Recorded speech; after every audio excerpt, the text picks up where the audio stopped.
29절, 30절, 31절. 누가복음 6장 29절. 27절부터 그냥 32절까지 31절까지 같이 합독하겠습니다. 시작. 그러나 너희 듣는 자에게 내가 이르노니 너희 원수를 사랑하며 너희를 미워하는 자를 선대하며 너희를 저주하는 자를 위하여 축복하며 너희를 모욕하는 자를 위하여 기도하라. 너희의 입뺨을 치는 자에게 적반도 돌려내며 내 겉옷을 빼앗는 자에게 속옷도 거절하지 말라. 내게 구하는 자에게 주며 내 것을 가져가는 자에게 다시 달라 하지 말며 남에게 대접을 받고자 하는 대로 너희도 남을 대접하라. 31절은 정말 너무 유명한 말씀이죠. 그 아주 섬김의 황금률이라 그러죠. 어저께 제가 이제 자기 경험에 의한 잘못된 소신에 대해서 좀 설명이 필요할 것 같아서, 그러니까 이제 예를 들면은 먼저 이 얘기 전에 그 뇌를 공부를 해보면은요, 사람이 언제 기분이 좋으냐 이제 그 뇌파를 다 해가지고 이제 검사를 합니다. 근데 얘기를 할 때가 좋을까요? 들을 때가 좋을까요? 들을 때가 좋은 것 같아요. 그러면은 권사님은 들을 때가 좋으시고 얘기를 할 때가 좋고, 권사님은 어떠세요? 할 때가 좋습니다. 예, 그러니까 다 이제 경우는 다른데 95%는 말을 할 때 뇌에서 아주 그 기분을 좋게 하는 물질이 나와요. 아니 우리가 우울증, 불안장애 다 이런 게요. 왜 생기는지 제가 말씀드렸죠. 모든 정서적인 병은 억압에서 나오거든요. 그 억압이 뭐예요? 하고 싶은 말을 못해서 참은 게 화근이 된 뿌리가 내린 거거든요. 그러니까 뇌를 검사를 해보니까 말을 할 때 막 기분이 좋아요. 그래서 형사들이 범인을 잡아왔을 때요, 사실 자백을 받아내는 아주 좋은 방법이 하나가 있다고 합니다. 네가 하고 싶은 얘기 그래 다 들어줄게 해봐 이런데요. 그러면 처음에는 할 얘기 없어요 어쩌고 하다가, 그런데요 제가 이러면서 지 얘기를 하다가 나중에 자백을 다 한대요. 왜냐면 말을 하다 보면은 기분이 좋아지니까 자기 비밀까지 다 해내는 거예요. 그래서 정말 그 오래된 베테랑 형사들은 너 이랬지 묻지를 않는데요. 그래 너도 억울한 거 많겠다. 너도 속상하지? 그래 그러면 오늘 내가 네 얘기 들어줄게 다 해봐.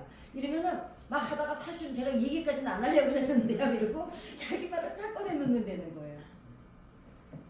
전도를 할 때 제가 이 방법을 썼어요. 제가 원래 말하는 걸 직업이 말하는 직업이잖아요. 그러니까 사람들은 제가 말하는 걸 되게 좋아하는 줄 알아요. 근데 제가 말을 하는 직업을 갖다 보니까 뭐가 딱 박혀버렸냐면은, 이렇게 어느 자리에 가잖아요. 갔는데 사람들이 다 조용히 있잖아요. 갑자기 제가 무슨 책임감이 생기냐면요, 이 분위기를 내가 띄워야 된다라는 책임감이 생겨요. 그러니까 이게 강의를 하는 사람들의 이게 고질병이에요. 그리고 저는 원래 성격이 말 긴 걸 제일 싫어해요. 주절주절 말하는 걸 사실 싫어하거든요. 근데 상담사는 말을 다 풀어서 해줘야 돼요. 네 지금 기분 지금 나쁘신데 그건 화가 나서 그런 거예요. 이럴 수는 없잖아요.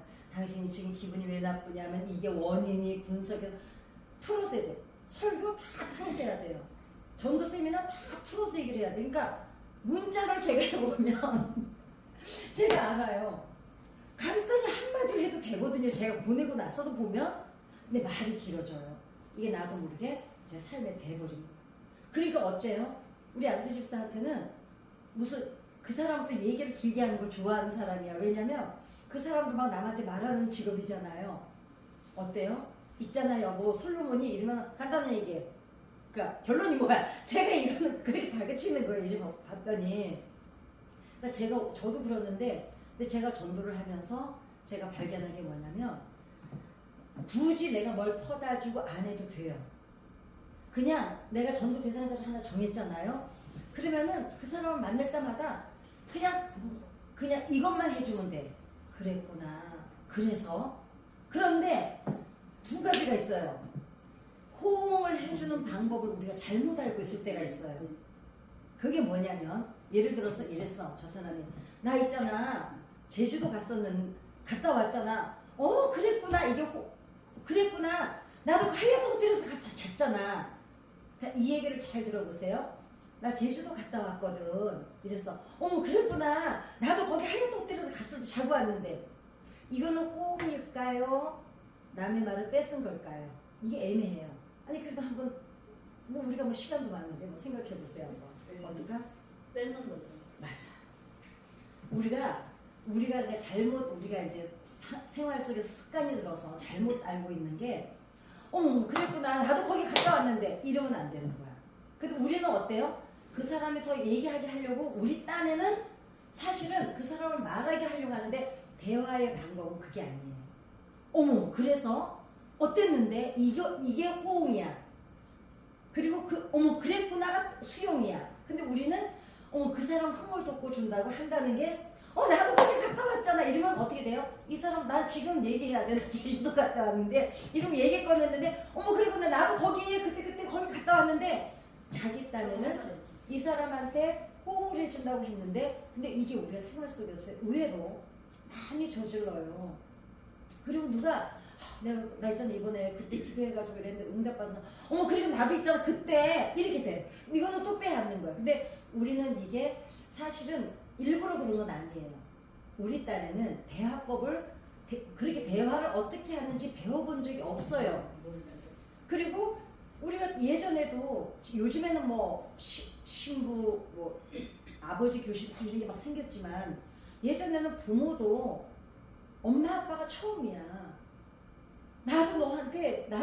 너도 엄마 아빠가 처음이지만 나도 자식이 가져본 게 처음이야. 그러니까 서로 몰랐던 거거든요. 그런데 세상에 나가서 하는 일들에 대해서는 우리가 뭐래요? 공부를 하고 시험을 치고 막 이렇게 하고 들어가잖아요. 거쳐서 어떤 여과 과정이 있는데 우리가 대화하는 거, 부모가 되고 이런 것들은 우리가 경험한 바가 없어요. 그러니까 이제 대화를 그걸 이제 우리께 제가 이제 팁을 드리는 거예요. 이게 이렇게 하세요가 아니고 왜냐면 다 자기 사는 방식이 있기 때문에 제가 굳이 이렇게 하라고 뭐라고 할 수는 없는데 해보니까 이런 방법도 좋더라. 그래서 이제 저도 그 전에 처음에는 이제 그 뇌에 대해서 이제 좀 배우기 전에는 저도 그렇다고 뇌에 막 깊이 배운 건 아니에요. 그냥 겉핥기식으로 흐름이 이렇다고만 배웠는데 그 중에 하나를 배운 게 이거였어요. 그러니까 우리는 이제 딴에는 그랬구나, 그랬어 이래야 되는데 그래서 그러니까 이 사람이 계속 얘기하게 말을 할 수 있게 도와줘야 돼요. 그러면 상대방은 자기가 막 누가 내 얘기를 좀 들어주고 있잖아요. 그러니까 자기가 막 얘기하다 기분이 좋아지고 안에 거를 다 풀어놓고 나잖아요. 그러면 그때서야 상대방이 궁금해져요. 그리고 준비가 돼요. 자기 안에 쌓여있는 억압된 거를 풀어놔야 해소를 해야 이 전도를 하러 온 사람이 무슨 얘기를 해도 받아들이는데 가서 이 사람이 얘기하는 거를 멈춰놓고 우리는 또 마음이 급하잖아요. 왜냐면 우리 하나님이 좋은 게 너무너무 잘 알아. 이거를 막 이 사람한테 주입시키고 싶어서 안달이 날 때가 있어요. 왜냐면 탁하고 안타까우니까. 그 마음은 좋으나 접근의 방식은 아니더라고요. 왜냐하면 굳이 우리가 그 성경에 대해서 다 전하지 않아도요. 데려다만 놓으면 전문가들이 우리 교회 얼마나 많습니까? 전문가들이 나보다 더 잘 가르쳐요. 근데 우리는 내가 경험한 하나님이 너무 좋다 보니까 그 열심은 알아. 왜냐면 저도 다 그 시행착오를 겪어왔거든요. 그러니까 있잖아, 제가 오죽하면 그랬어요. 그 전도한 동생들이 딱 벌써 우리 언니 지금 시작됐다. 우리 언니 이제 저 하나님 얘기 나오면 우리 언니 하루 종일 저 얘기한다. 나는 그 얘기가 처음 좋은 줄 알았어요. 나는 늘 하나님 얘기만 하는 사람이야. 그래서 이게 좋은 거구나. 그래서 더 신나서 했는데 내가 이걸 딱 배우고 나서는 그 사람들이 나한테 있잖아. 그러니까 이거야. 다 제가 뭘 막 주고 많이 베풀고 해서 이 전도를 한 사람들이니까 어떤 때는 얘네들이 듣기 싫어도 들었을 때가 너무 많은 거예요. 진짜 저는 너무 부끄러워가지고 어떤 때는 다 일일이 찾아가서 내가 그때 너무 떠들어서 미안하다고 말하고 싶은 거예요. 그럴 때도 있었어요.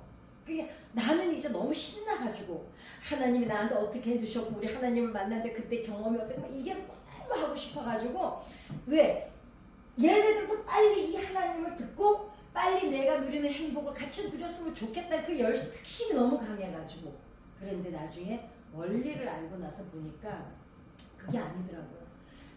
처음부터 그렇게 갖다 들이대버리면 사람들이 옛날에 그랬죠. 사람들이 교회 다니는 것들은 말이 많고 그게 교회 다니는 것들이 못돼서 잘난 척하느라고 말이 많은 게 아니라 우리가 하늘의 기쁨을 알고 나니까 말해주고 싶은 거야. 어른들이 왜 잔소리가 많아요? 경험을 해보니까 저랬으면은 분명히 무슨 저 안 되는 걸 아니까 얘기해 주는 거거든요. 근데 제가 저번에 말씀드렸죠. 우리 어렸을 때와 지금 아이들 어렸을 때 다르기 때문에 이제는 우리가 가르칠 필요가 없다고. 방향만 조금씩 틀어줘야지. 그리고 애들은 넘어지면서 성장해가고 성숙해 가거든요. 근데 이제 엄마 아빠들은 조금이라도 얘네들이 좀 덜 힘들고 인생을 살았으면 좋겠다는 마음이 강해서 그러는데 어찌됐거나 그러면 전도하러 나갔을 때 어떻게 해야 되느냐? 그냥 그랬구나. 그래서 그러니까 상대방이 말을 할 수 있게 계속 질문을 해야 돼요. 그 질문하는 걸 사실 집에서 연습해야 돼요. 그래서 어땠는데? 그러니까 내가 써야 될 언어를 단어를 좀 숙지해서 만나는 게 좋아요. 그래서 그랬구나. 그럼 그 뒤로는 어떻게 됐어? 이래야 되는데 그때 나도 그런데 그 뒤에 나는 또 이렇게 됐잖아. 이렇게 풀쑥 나오는 거야 이제. 그래서 전도를 하러 나갔을 때는 내 이야기는 다 내려놓고 그리고 이 사람이 마음껏 자기 안에 있는 거를 다 풀어놓을 수 있게 해주면 기분이 좋아져가지고요. 그때 스펀지 같이 돼요 마음이.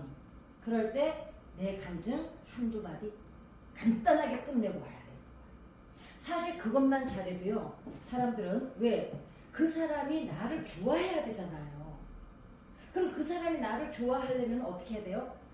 나만 보면 좋아. 왜냐면 나만 보면 이상하게 나를 만나고 돌아서면 뭐라 그래요? 그 사람만 만나고 오면 속이 후련해. 이게 되는 거거든. 그러니까 정말 돈 안 들이고 전도하는 거는 이 방법이에요. 그냥 차나 한잔 마시면서 그래서 어제는 어땠어? 좀 뭐 하고 지냈는지 궁금하네. 질문을 해야지.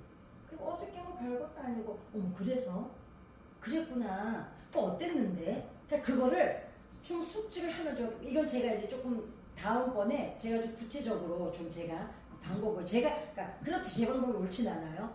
다 상황이 있으니까.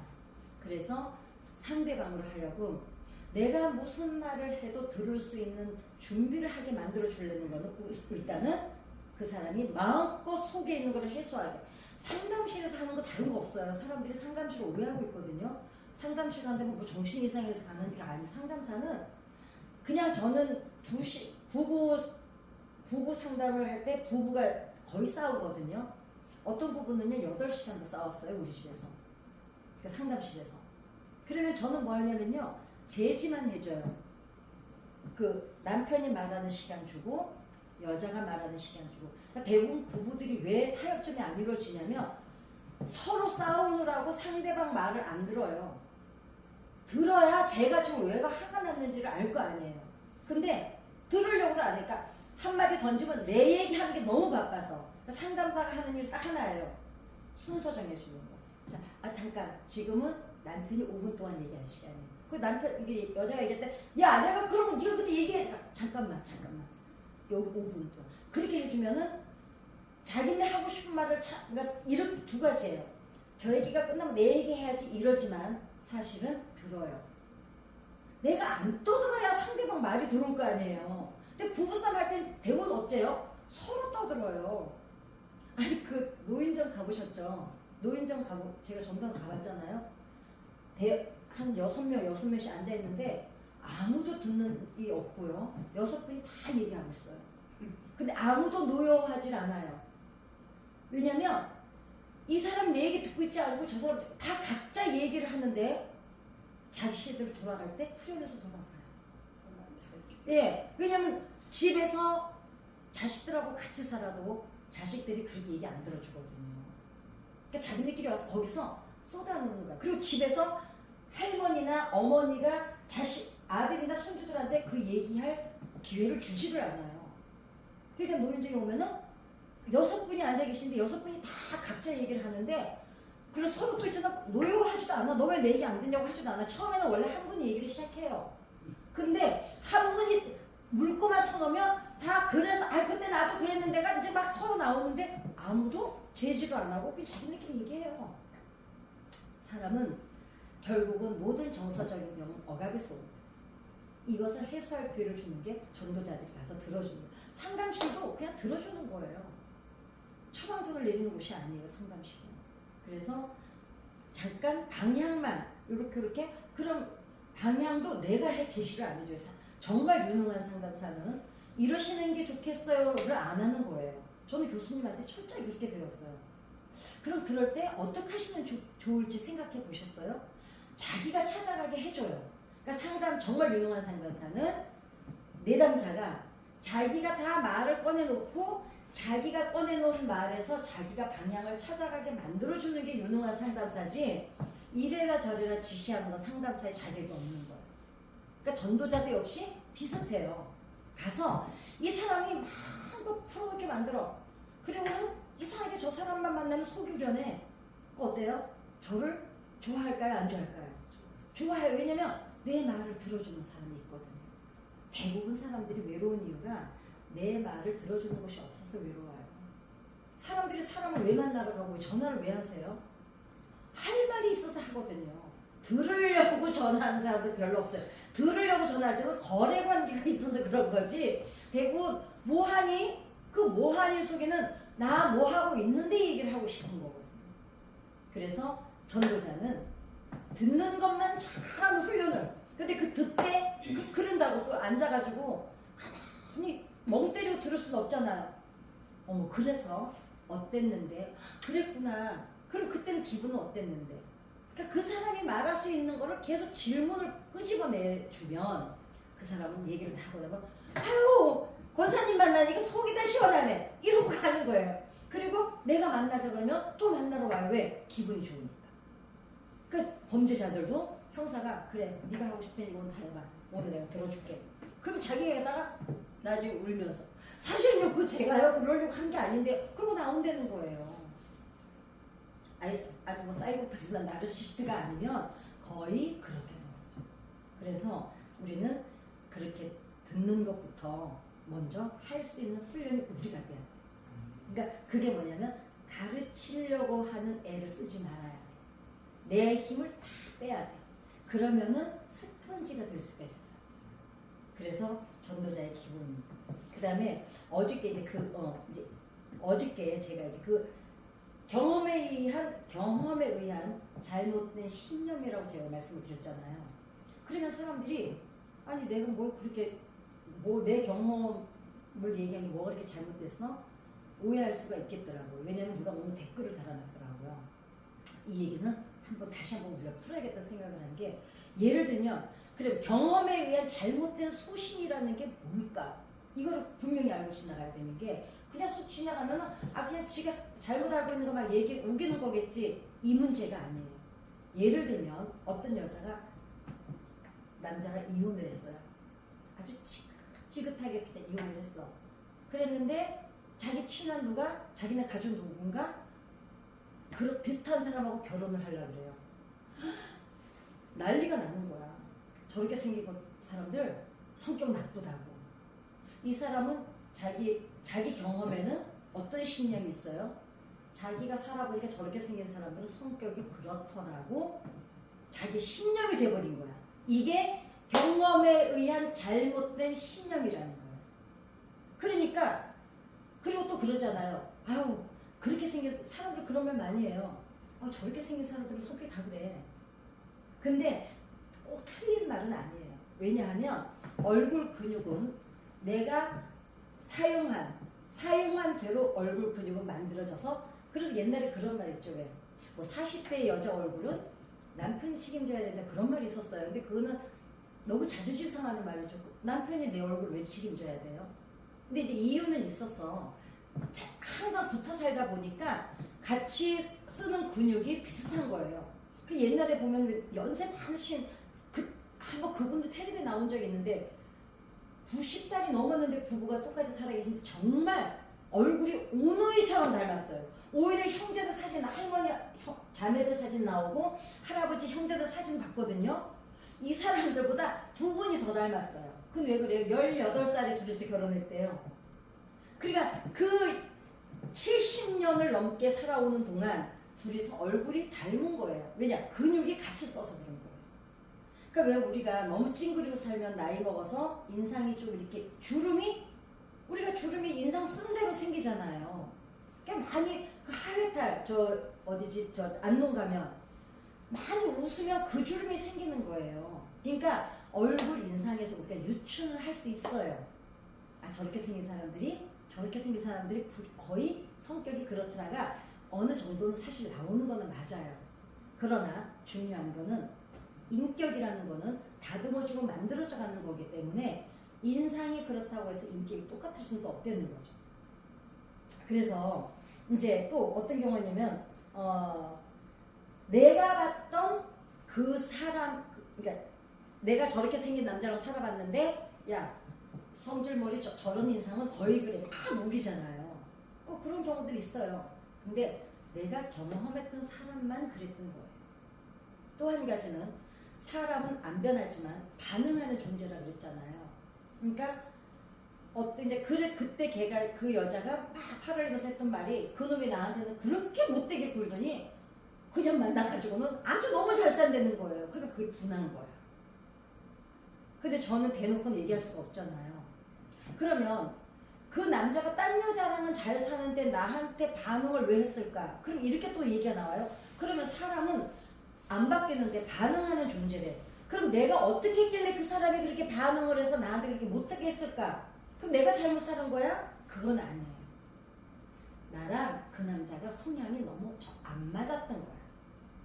근데 마침 이 남자가 부부간에 이게 있어요. 내가 얼마나 너를 맞추고 살아왔는데 제가 그 부부 상담할 때 항상 하는 얘기했어요. 왜 맞추냐 그래요. 이 얘기가 이해가 가세요?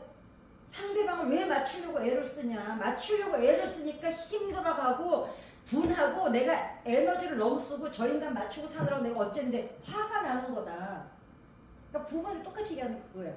서로 간에 싫어하는 짓만 하지 마라. 맞추는 거 하지 마라 절대로. 그냥 얘가 싫어하는 짓 하지 말고 너는 얘가 싫어하는 짓 하지 않으면 안 싸워요. 근데 굳이 얘가 싫어하는 짓을 하면서 자기가 맞췄다고 생각하니까 자기도 억울하고 싸움은 끊이지 않는 거거든요. 근데 그게 부부만 그럴까요? 사람 관계도 마찬가지예요. 우리가 왜 이제 좀 우리가 노련해지면 어때요? 딱 상대방이 어쩌면 건들지 말자 이런 거 안 하잖아요. 그러니까 젊어서 많이 싸웠는데 이래. 아유 처음에 우리 엄청 싸웠는데요. 한 20년 살고 보니까 이제는 안 싸워요. 둘 중에 하나야. 이 남자가 안 변했어요. 여자도 안 변했어요. 자기가 그 짓을 하니까 저 여자가 하도 개거품을 몰고 덤비니까 이 남자도 되도록이면 안 하고 여자는 그거 몇 번 겪다 보니까 익숙해져 가지고 이제 그거는 화거리도 아닌 거야. 그러나 사람은 안 바뀌었어요. 그 상황이 다시 20년 전으로 돌아가잖아? 그 짓 또 해요. 그러니까 이거는 사람 관계에서도 마찬가지죠. 전도만이 아니라. 그러니까 전도자를 만났을 때 굳이 또 있잖아. 우리가 너무 단순하게 살다 보니까 아니 술 먹으면 안 돼. 담배 피우면 안 돼. 제가 그 담배 사다 주면서 전도한 얘기 해드렸잖아요. 그 사람은 하나님이 고치시고 교회에서 목사님이 고치시게 두고 우리는 그냥 그 사람은 지금 내가 담배 안 사다 줘도 펴요. 근데 그 사람이 담배를 좋아해. 사다 줄 수 있어요. 그 무슨 예수 믿는 사람이 담배를 사다 줘? 그건 나는 믿지만 그 사람 안 믿잖아요. 상대의 눈높이를 맞춰줘야 되는 거죠. 그 사람이 좋아하는 행동을 하려는 거죠. 그러니까 싫어하는 행동 굳이 하지 말고. 그래서 이제 사람들이 이제 우리가 나이를 먹다 보면 또 한 가지 하는 실수가 그거 내가 다 해봤는데 그거 다 소용없어. 그런 말 우리가 흔히 해요. 그죠? 제가 많이 했던 소리입니다. 근데 내가 해봤던 거는 내가 봤을 뿐이에요. 다른 사람은 다른 방법으로 할 수도 있고 다른 사람은 똑같은 사건이지만 다른 사람은 다르게 접근할 수도 있고 또 이 사람에게는 내게 없는 능력이 있을 수도 있고 그러니까 우리가 흔히 일상에서 많이 쓰는 말들이야 이게. 내가 다 해봤는데 저렇게 생긴 사람은 남자는 다 그래. 이런 내가 했던 경험에 의한 소신을 이 소신이 잘못된 거라면은 우리가 그 소신을 과감히 내려놔야 됩니다. 이게 경험에 의한 잘못된 소신이라는 거예요. 그런데 이게 너무나 내 신념이 돼버려가지고 내가 이걸 고집하게 되면 본인도 사실 힘들어요. 왜냐하면 소통이 안 되잖아요. 첫째는 다른 사람하고 그죠? 나도 힘들지만 남도 너무 힘들다는 거죠. 그래서 우리는 유연성이 있어야 돼요. 그게 뭐냐? 그게 이제 우리가 귀가 이순이라는 나이는 귀가 착해지는 나이래요. 이제는 좀 남의 말도 듣고 이제는 수용도 할 줄 알고 이거를 이 지금 오늘 얘기한 이거를 내려놓으면 사실은 그거는 충분히 되는 거예요. 그죠? 그래서 이제 상대방이 내 앞에서 말을 좀 풀어놓을 수 있도록 내가 스펀지 같은 사람이 되는 거. 이전 대신 연습은 해야 돼요. 질문을 제주도 갔다 왔대. 나도 그때 제주도 갔다 하얗게 잤는데 어디서 잤어? 이렇게 돼. 그럼 이미 내가 주도권을 잡고 또 넘겨준 거야. 이거 티카타카인가 뭐 그렇대. 그런데 그게 아니라 그랬구나. 어땠어? 그래서 며칠 있었어? 이렇게 이 사람이 얘기할 수 있는 거를 내는 게 이거는 사실 사람을 만나기 전에 우리가 좀 숙지를 하는 게 좋아요. 그 다음에 경험에 의한 잘못된 소신은 우리가 과감히 이제 좀 깰 필요가 있다는 거죠. 그게 될 때 우리가 전도자로서 좀 유연성을 가질 수가 있어요. 이게 이래야 된다라는 게 아니라 그래야 접근하기가 좋아요.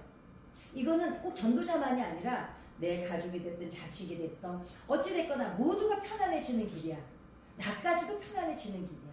그래서 이게 되면 전도할 때 훨씬 접근성이 좋습니다. 오늘은 제가 이제 마지막 20번째입니다.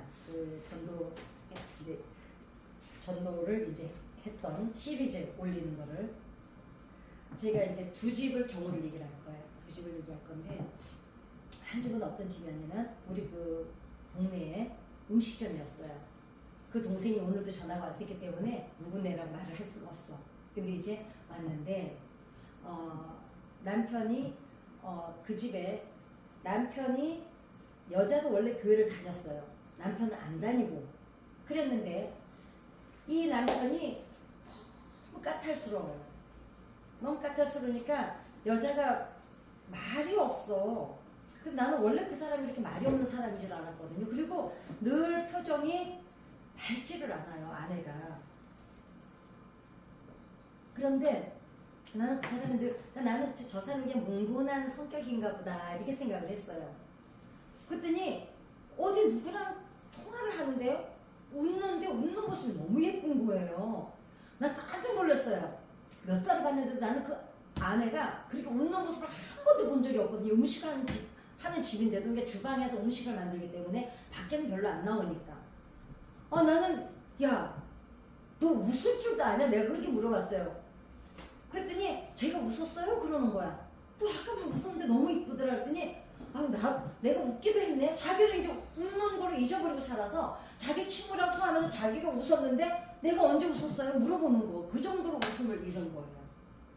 그러니까 남편이 너무너무 까다롭고 그냥 그 오지랖이 넓어서 사람 관계가 너무 많아. 음식점을 하니까 또 이제 그런 것도 필요하고 막 조기 축구에도 나가고 무슨 배드민턴 동호회도 나가고 그래서 이제 그런 거는 있는데 이 아내가 음식을 잘해서 주방에서 이제 요리사로 일을 하고 거기 이모가 한 분 계세요. 이제 붙박이 이모. 이제 아주 왔다 갔다 하는 게 아니라 아예 딱 월급 받는 이모가 계셔요. 그러니까 저 집을 그랬는데 이 남자애가 누나 하고 그래가지고 이제 저랑 이제 친해졌습니다. 이제 그래가지고 제가 이제 손님 대접하러 갔다가 근데 교회를 선뜻 따라 나오는 거예요. 걔는 목적이 있었어요. 우리 교회가 그때 컸잖아요. 그러니까 큰 교회 하면은 얘는 모든 동호회고 뭐고 다 영업 때문에 나가는 영업 차원에서 교회를 나온 거예요. 이제 주일날 그 가게 앞으로 태우러 갔더니 목사님이 한 분 서 계신 거예요. 아주 그냥 까만 가방에 성경책까지 다 넣어서 아주 양복 쫙 입고 아주 교회 갈 준비를 딱 하고 서 있는 거예요. 근데 이게 제가 아무리 나이가 많아도 여자잖아요. 그 남의 집 남편을 전도해서 혼자 태우고 간다는 게, 그래서 이제 항상 저는 이제 제 차에 다른 사람을 꼭 같이 태우고 다닙니다. 이제 야 오늘 저 남자 전도했으니까 같이 타고 가야 돼 이래가지고 그렇게 하기는 하는데, 그럼에도 불구하고 좀 찜찜해요. 나야 뭐 아무렇지도 않은데 뭐 또 질투하는 사람들도 있고요. 해보니까 그래요. 그래서 내가 이쁜 게 쟤야 뭐 이제 이러고 말았지만, 농담이지만 그러니까 제가 또 그 매력 없는 사람은 아니잖아요. 제가 전도를 했습니다. 전도를 했는데 내가 고민이, 저 아내, 이 남편은 얘는 어차피 나오래요. 왜냐면 얘는 영업하려 되니까. 그러니까 아내를 전도를 해야 되는데 저 아내를 어떻게 전도해야 돼? 도대체 쟤를 어떻게 웃게 할 수가 있을까? 이제 그 고민거리가 생긴 거예요. 그랬는데 그 집이 브레이크 타임이 3시부터 5시까지예요. 근데 그 집에 늦둥이가 하나 있었어요. 그러니까 아들이 군대 갔는데 이제 6살 된 딸이 하나 있었어요.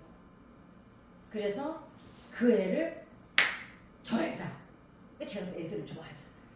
그래가지고 그 애가 불면서 누르는 거 있죠. 불면서 누르는 것만 요만한 거.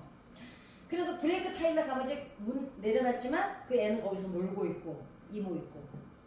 제가 정말 엄청나게 빵도 사가고, 아무튼 브레이크 타임 자기네들도 출출할 시간이에요. 대부분 그때 점심, 이제 브레이크 타임 시작할 때 점심을, 아침 겸 점심을 그때 먹더라고요.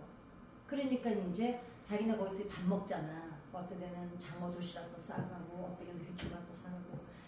그러니까 그냥 소리 안 하고 그냥 브레이크 타임에 야 근데 니네 쉬어야 되는데 나와도 괜찮냐?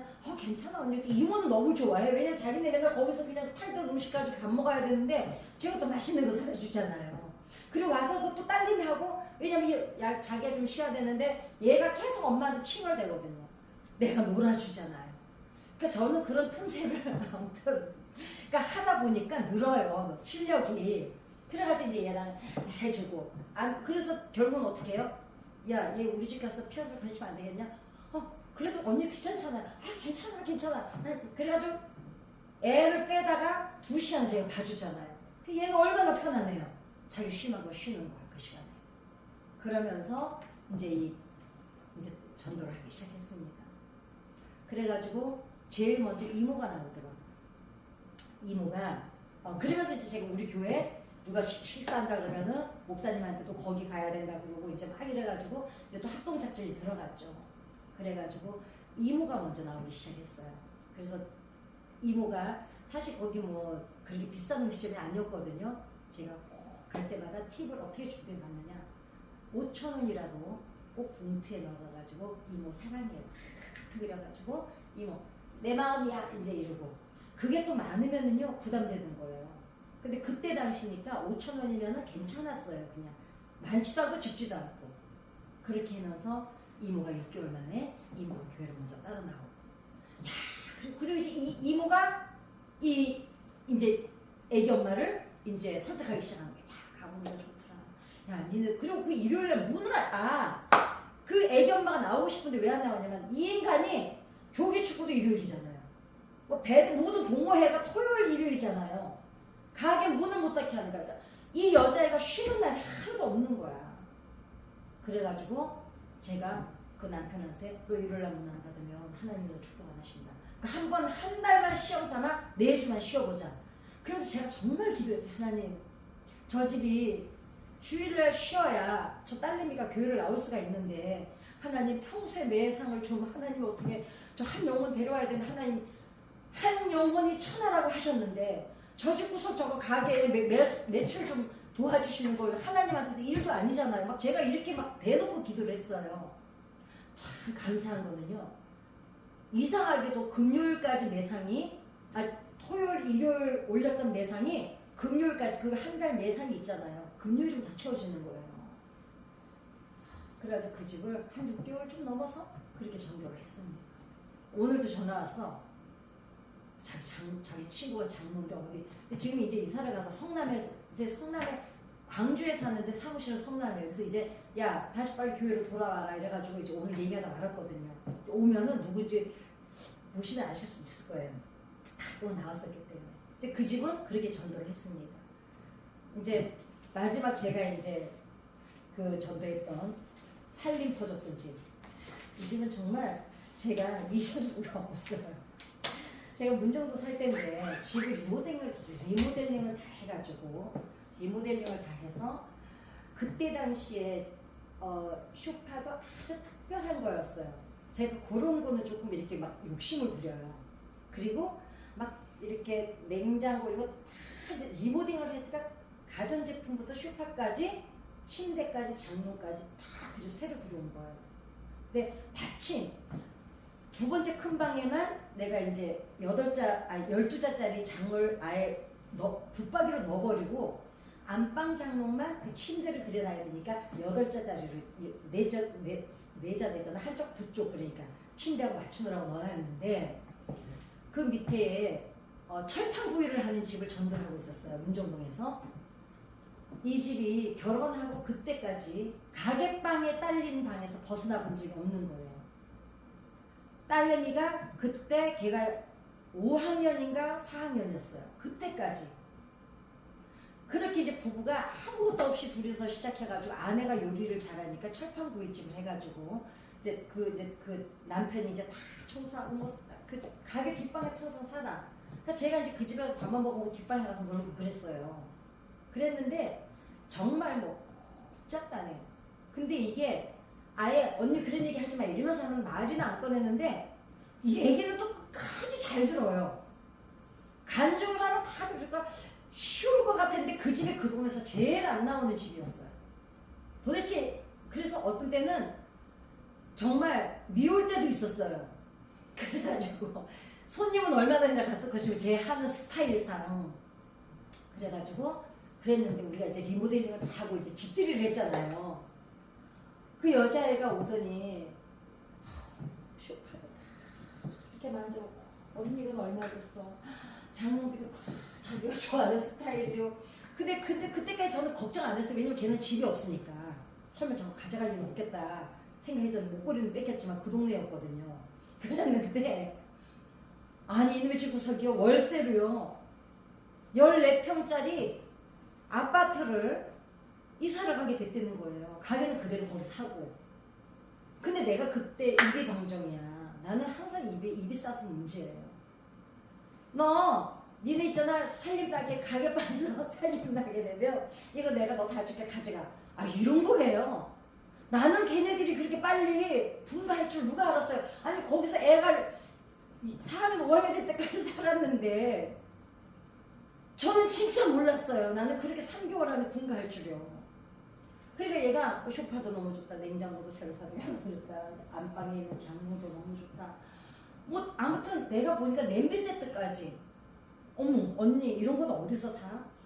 우리는 뭐 다 가게에서 쓰는 물건이라 자기네 숟가락도 따로 사본 적이 없대요. 그러니까 결혼하고 내 것이라고 따로 가져본 적이 없어. 그냥 가게에서 팔다 남은 거 먹고 그냥 뭐 가게 숟가락 젓가락 쓰고 거기서 냄비 쓰는 거 쓰고 그냥 거기서 그 방 하나에서 그냥 뒷방에서 애 하나 한 방에서 그냥 애 하나 키우고 사는 거예요.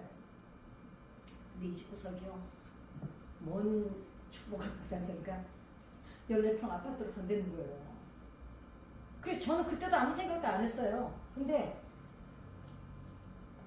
야 잘됐다. 야 진짜 잘됐다. 어떻게 그렇게 됐어? 막 이랬는데 근데 언니 그때 언니가 그랬잖아. 우리 이사가 살림 나게 되면 그때 언니 한 말 그거 진짜야? 이러는 거예요. 뭔 말? 야, 언니가 쇼파라 그러고 다 언니가 나 공감 다 가져가라 그랬잖아. 그러니까 살림 안 살라고. 진짜? 그랬어요. 나는 그 말을 한 게 정말 까마득하게 잊어버리겠었는데 아니 근데 제가 안 했을 리가 없어요. 내 스타일을 보건데. 아 그럼 줘야지. 나 통 큰 여자로 소문났는데 그 동네에서. 그래가지고요. 냉장고 심지어는요 식기 세트까지 냄비까지요. 그 집에 새로 나는. 근데 나중에는 포기가 되니까요. 야 저것도 다 가져가. 야 니네 그 밥은 해먹어야 될 거 아니야. 밥솥까지 다 내줬어요. 세상에 냉장고를 가져가는 날이요. 음식을 다 싱크대 위에 올려놨는데요. 넣을 데가 없는 거예요. 근데 그때 뭐 때문에 그 냉장고를 주문을 하면 막 한 달인가 걸리고 이랬었어요. 아무튼지간에 그래가지고 그 살림살이를 다 줬는데 교회를 이번 주에 갈게. 이번 주에 가면서 미루기 시작하는 거예요. 그리고 거의 한 5개월을 안 나오는 거예요. 그래도 나는 설마 저 정도로 가져갔는데, 그리고 저 밥상으로요, 방바닥에도 밥 먹었어요. 식탁도 가져가가지고요. 그랬는데 이제 전도 다시 다 샀죠. 왜냐면 뭐 아무도 사요. 그랬는데 더 큰일이 났어요. 자기는 호주로 이민 간다는 거. 아니 그냥 그러면서 이거 도로 언니 가져가려면 다 가져가라는 거야. 나 다 새로 다 들여놨는데 얼마나 황당해요. 진짜 제가 그때 그 배신감요 말을 할 수가 없어요. 그래서 내가 아니 우리 야 그 물건 이제 그리고 지네가 또 썼잖아요. 몇 개월이나. 나는 다 입에 다 들여놨고 이제 숟가락까지 롯데가 가지고 다 사다 놨는데 교회 오기 싫으니까요. 진짜 호주로 간 거고 교회 오기 싫어서 그랬겠어요. 이제 여기서 자기네가 해봐도 안 되니까 이제 호주에 누가 먼저 가 있는 친구가 있는데 청소를 했대요. 했는데 여기보다는 음식점 하는 것보다는 거는 어차피 음식점 하는 것도 몸을 쓰잖아요. 그러니까 거기서도 몸을 쓰는 일이면 미천 안 들이고 그냥 그리고 밤에 일하고 낮에 쉬고 이제 낮에 또 딴 일도 할 수 있고. 그래서 그때 당시에 우리나라에서 버는 것보다 훨씬 호주가 청소에서 많이 번다고 했어요. 그래서 호주로 가버렸어요. 제가요 진짜 허망하더라고요. 근데 저는 그때도 생각했어요. 하나님이 또 누구 딴 사람 붙여주시겠지. 근데 뭐 딴 사람들도 거의 전도가 또 됐어요. 그랬는데요 여러분. 참 하나님은요. 나는 어떤 때는 하나님이 되게 유머스러운 분이라는 생각이 들어요. 그 동네를 갔는데 일단은 외교 아무것도 없이 이민을 가는 사람들은요 한인교회를 가지 않으면 줄을 잡을 수가 없어요. 하도 뺀질거리니까요 하나님께서요 빼도 박도 못하게 아예 그냥 한인교회 거기는 한인교회를 그런 데다가 초청한 사람이 한인교회를 다니고 있어요. 그리고 한인교회를 가면 정보도 알 수가 없고 일자리도 구할 수가 없고 그 다음에 한국 음식 먹을 수도 없고 너무 비싸서 거기에서는 한국 재료를 사서 밥 해 먹을 수 없는데 교회를 가면 그날만큼은 아주 꾸준하게 먹고 오는 거예요. 거기서 신학교로 가가지고 주혜종이 돼서 우리나라에 와서요. 지금 지방에서요 목회하고 있어요. 근데 사람들이 저한테 그래요. 그렇게 다 퍼주는 전도를 했는데 가끔 들어요. 그리고 그렇게 집 다 팔아가지고 해외 교회 짓고 그러는데 그러면 제가 넉넉하고 풍성해서 산 게 아니잖아요. 저번에 다 간증 들으셨다시피 저도 그 남의 집 들어가서 살고 정말 지금 사는 집 들어가는데 그 피를 말려고 그러면서 날 보고 하는 말이 있어요. 후회하지 않냐. 그렇게 퍼주고 그렇게 있는 거 다 주고 또 그렇게 순수처럼 하는데 후회하지 않냐. 그래서 저도 어떤 때는 한번 곰곰이 오늘 제가 이 설교를 준비하면서 오늘 생각을 해봤어요. 내가 그 집을 팔아서 그때 그 돈 있으면 나 충분히 집 살 수도 있었고 집을 살 수도 있었고 뭐 전세도 갈 수 있었고 아니면 한 2-3천만 원 뚝 뛰어서 월세 보증금이라도 갈 수 있었는데 굳이 그렇게 딱딱 긁어서 내 이사 비용 150만 원 두고 다 교회 짓는 데도 그렇게 헌금할 수 있었던 게 만약에 지금이라면 근데 저는 후회하지 않아요. 오늘 생각해봤어요. 그리고 제가 이제 내일 그 얘기를 할 때 이제 이 얘기가 이어질 텐데 그냥 그 하나님의 주신 감동에 비하면 이런 것들이 그냥 아무렇지도 않아요. 그리고 이런 게 있어요. 그게 뭐라? 살아보니 하등 거, 막 정말 피 터지게 싸우던 거 돌아보니 그게 뭐라? 그게 되더라고. 저는 지금도 사실 그렇게 전도했고 그렇게 교회를 짓고 했던 거 그렇게 돈 쓰면서 돈이 많아서 전 절대로 돈 많아서 하지 않았거든요. 사실 그러면서 빚진 게 더 많아요. 하나님이 몇 번 아주 그냥 다 갚아주셔서 그렇지 사실 저 빚 많았잖아요. 우리 남편이 뭐 1억 몇천 막 갚아주고 다 했잖아요. 그랬는데 돌아보면 저는 여전히 후회하지 않습니다. 그리고 더하지 못한 게 여전히 지금 오늘도 이걸 준비하면서 눈물이 나는 거예요. 그것보다 내가 누리는 게 더 많은데 그리고 또 그것 하나님 주신 것 가지고 했는데 내가 뭐가 아깝겠는가. 그래서 제 전도 방법이 정말 FM이 절도 제가 계속 수시로 말씀드리잖아요. 나는 내 성격상 내가 앓고 있는 저서적인 그 환자로서 이 방법밖에 없었기 때문에 이렇게 했고, 그러나 또 다른 분들은 다른 방법이 있을 거다. 근데 그 방법 중에 오늘 제가 말씀드렸던 두 가지는 잊어버리지 않으시면 좋겠어요.